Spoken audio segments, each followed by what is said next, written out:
There was a hypothesis when the indictments against Donald Trump started to roll in that it might not be the best for public attention to what's going on, that there are so many against him, or that the most significant ones did not come first. So they're all serious, obviously, but when he's being indicted for things having to do with hush money payments and then classified documents, and you also have the E. Jean Carroll thing, and we're waiting for Fulton County, and only then is he actually indicted for attempting to overthrow American democracy.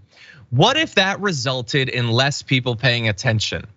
Well, we don't have, we can't say for sure, but the data appears to show that there might have been something to that. So here are the Google trends for Donald Trump and indictment. And you can see a correlation between these two in Google searches around these topics. And that big spike in the middle, that is the first indictment being unsealed against Trump. That is the hush money case involving Stormy Daniels, which is serious. It's a violation of campaign finance laws. He definitely did it, allegedly. And you can see a lot of interest there. But then the classified documents had quite a bit less searching, and we're not done yet with this spike for January 6th, but it looks like it's probably going to cap out lower than the classified documents, even though I think objectively it's the most serious set of charges against him. So it seems like there might have been something to that. And what the public thinks about this, how much they're paying attention, is not the most important thing.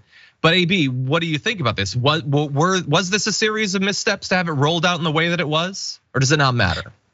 I don't think it matters. I think either way, it could have been spun as a political strategy, right? Because even if you hit them with the most egregious charges first, which, as you mentioned, they're all terrible. But even if you hit them with that first and then slowly waned in on the smaller charges, so to say, I think they would have spun it either way. So the reality is the rule of law is the rule of law.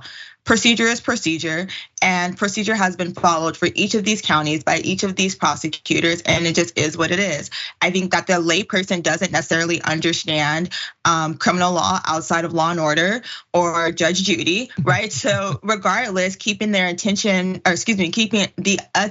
of the layperson in issues like this is going to be hard. So at the end of the day, it was going to be what it was going to be, in my opinion, regardless.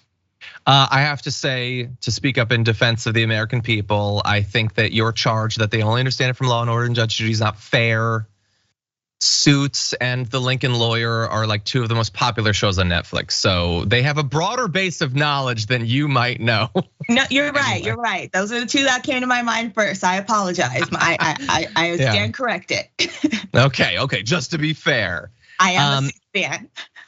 You're a what fan? I'm a Suits fan. Yeah, I'm in law school. No, I'm just kidding. That's funny. I've been watching it. We're on the third season. I'm thinking, should I have gone to law school? Is it too late? I'm pretty old. But anyway, I am enjoying it. I'd never watched it before it was on Netflix. But I think there's this Meghan Markle woman. I don't know if anyone's familiar with her, but she's compelling. Anyway, I'm just gonna briefly say, it is one thing to speculate, to hypothesize that maybe we could have ordered these things differently. But how is that exactly supposed to work? Is Alvin Bragg supposed to be well, I think I have a slam dunk case and I have an ethical obligation to do this, but I don't want to be trouble. Why should he have to wait? How about this? Merrick Garland, Jack Smith, get your S together and do the case earlier if you think that the order of operations is so significant. It's really on you. Fani Willis doesn't work for Jack Smith. She does her job. She has an obligation to her constituents. So anyway, I think it's interesting to speculate the possible realities we could be in, but I think everyone is trying to pursue justice in a complex situation where, as A.B. said, it's all gonna be spun anyway. Check out the Damage Report podcast each day, wherever you get your podcasts, whether Pocket Casts or Stitcher or iTunes. You can join me as I give you the news and stories you want, with a range of co-hosts and interview guests jumping in on the fun each day. Again, that's the Damage Report, wherever you get your podcasts. And if you get them at iTunes, don't forget to rate and review. Sometimes I'll read them live on the show.